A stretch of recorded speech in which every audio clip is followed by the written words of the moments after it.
Good evening, good evening. Good evening, my name is Novella Ford. I'm the manager of public programs here at the Schomburg Center for Research in Black Culture. Today we welcome WBGO Jazz Radio 88.3 FM as co-presenter. Yeah.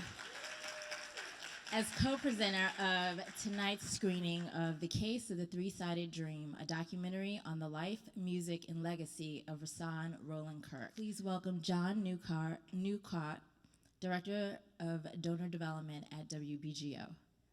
On behalf of President and CEO Amy Niles, our Board of Trustees, our on-air announcers, and everyone at WBGO, I wanted to welcome you. Our moderator, James Browne, who is a longtime friend of the jazz community in New York and a former WBGO announcer. The wonderful cellist Akua Dixon, the poet and actress Betty Niels, the magnificent trombonist and composer Steve Turre, and of course, Dorthaan Kirk.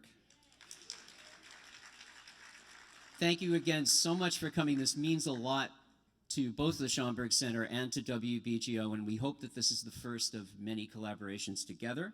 It is now my pleasure to introduce you to the director of tonight's film, Adam Kahan.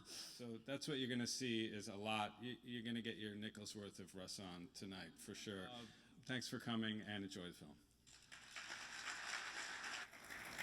Hey, Adam. And we're going to talk about what we just saw. What we just saw, I am just moved beyond where I thought my emotions could go. I didn't know Rahsaan, but I came to know him through his music and these people. You didn't leave from listening to this man without feeling something deep. It moved you in a way that you can't always express with words. He didn't come out on the stage and just play 5 million notes because he could. He chose the ones that he wanted you to hear and really placed them in the right place for you to enjoy it and to feel it. Yes, they know how honored and enamored I am to be with them. We go through this all the time because the Vibration Society had a special energy.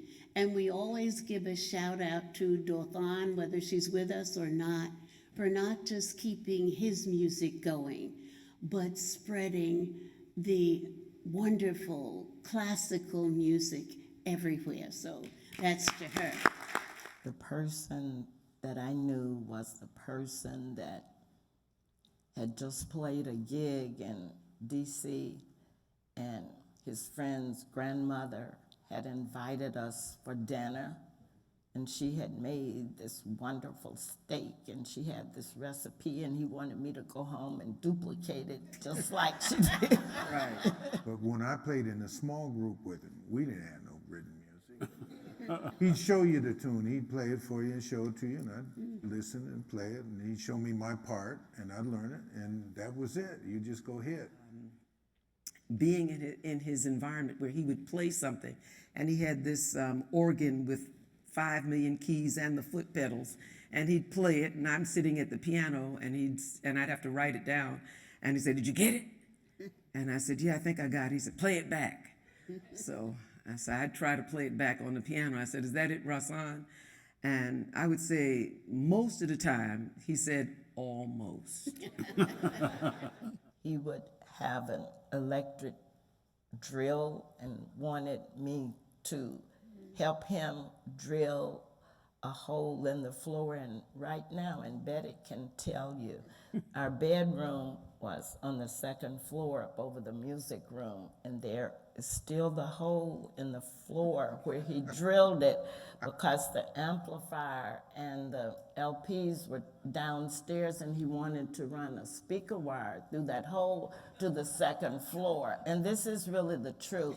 So that's the person that I know best. His music, though, as you can see, he's virtuosic and can play anything. I think his music, for me anyway, and it was all, you know, from the guts and the heart, and that's where it hit me. So that's why it's a, you know, what you'd call a passion project. I just felt it had to be done. But I want to congratulate Adam. I want to thank Steve, Akua, Betty, and the always wonderful Dorthaan Kirk